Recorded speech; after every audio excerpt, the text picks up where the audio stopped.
écoutez, ça fait 10 heures que les Britanniques vont dans les bureaux de vote. Ils ont encore 5 heures pour voter puisque tous les bureaux de vote ferment à 22 heures ce soir. Et il n'y a pas de chiffre de participation qui tombe dans la journée, contrairement à d'autres pays.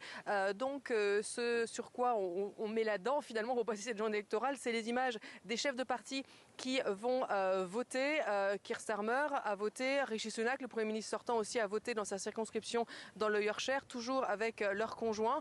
Et puis aussi, on a beaucoup d'images cocasses de chats ou de chiens qui accompagnent les personnes pour voter dans les bureaux de vote. C'est quelque chose qu'affectionnent particulièrement les Britanniques. Alors, on n'a pas vu de grandes files d'attente devant les bureaux de vote, mais comme vous pouvez le voir derrière moi, il y a quand même du monde qui entre et qui sort. Mais comme je vous le disais, de toute façon, il y a une grande amplitude horaire pour ce vote aujourd'hui de 7 h du matin à 22 h ce soir. Et Marie, on vient de l'entendre, premières estimations attendues dans la soirée.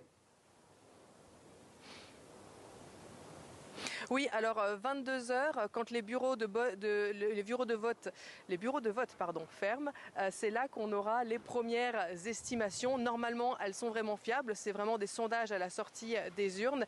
Et puis à partir de minuit, les premiers résultats vont commencer à tomber. Mais c'est à partir de 2 h du matin, heure locale, qu'on commencera à voir une carte électorale se dessiner. Et puis ce vendredi matin, les Britanniques se réveilleront en sachant s'ils ont changé de Premier ministre, si Keir Starmer sera à Downing Street. Et alors dans ces cas-là, Rishi Sunak peut concéder sa défaite puisqu'on pense que c'est ce qui se passera avant la fin du décompte. C'est-à-dire qu'à partir de là, il y aura la valse des limousines. Rishi Sunak qui se rendra à Buckingham Palace pour donner sa démission au roi. Et puis le roi qui demandera à Keir Starmer de venir le voir. Et le roi qui demandera à Keir Starmer de former un gouvernement. Ce ne sera pas Keir Starmer qui demandera la permission, c'est le roi qui lui demandera. Et Keir Starmer, aux surprises, devra accepter.